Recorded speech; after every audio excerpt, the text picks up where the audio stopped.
Gen Z news వీక్షకులకు ప్రత్యేక నమస్కారాలతో స్వాగతం సుస్వాగతం. నేను మీ జర్నలిస్ట్ విక్రమ్ రెడ్డి వేముల.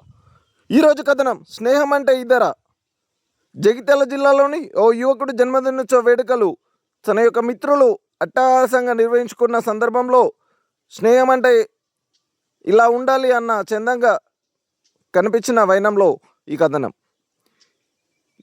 ప్రస్తుతం కులాలు, మతాలు, ఆర్థిక ఇలా పలు తారతమ్యాలతో భేదాలు కనిపెడుతున్న తరుణంలో స్వార్థం, ఇలాపేక్ష, ఇందు లేదు అందు లేదు, ఎందెందు వెతుకున్నా అందందు కలదు అన్న సందర్భంలో జీవితంలో జన్మదినోత్సవం అనేది మధుపురాని ఘట్టమైన సందర్భంలో కుల, వయో, ప్రాంత, ఆర్థిక తారతమ్యాలు లేకుండా ఆ యొక్క యువకుడి మిత్రులంతా కలిసి ఉన్నంతలో వారికి తోచిన విధంగా సరే ఖర్చు పక్కన పెడతా అంటే, అంగు ఆర్భటం పక్కన పెడతా అంటే, ఆ మిత్రుని యొక్క సంతోషం జీవితంలో మర్చిపోకుండా ఉండేందుకు ఘనంగా జన్మదినోత్సవం వేడుకలు నిర్వహించడం నిజంగా అభినందనీయం, ప్రశంసనీయం. ఇలా ప్రతి ఒక్కరికి ఇలాంటి మిత్రులు ఉండాలి. ఇలాంటి ఘనమైనటువంటి వేడుకలు జీవితంలో సంతోషాలు మూట కట్టుకోవాలని జెన్జీ న్యూస్ కోరుకుంటుంది. మరొకసారి మిత్రులందరికీ ప్రత్యేక నమస్కారం.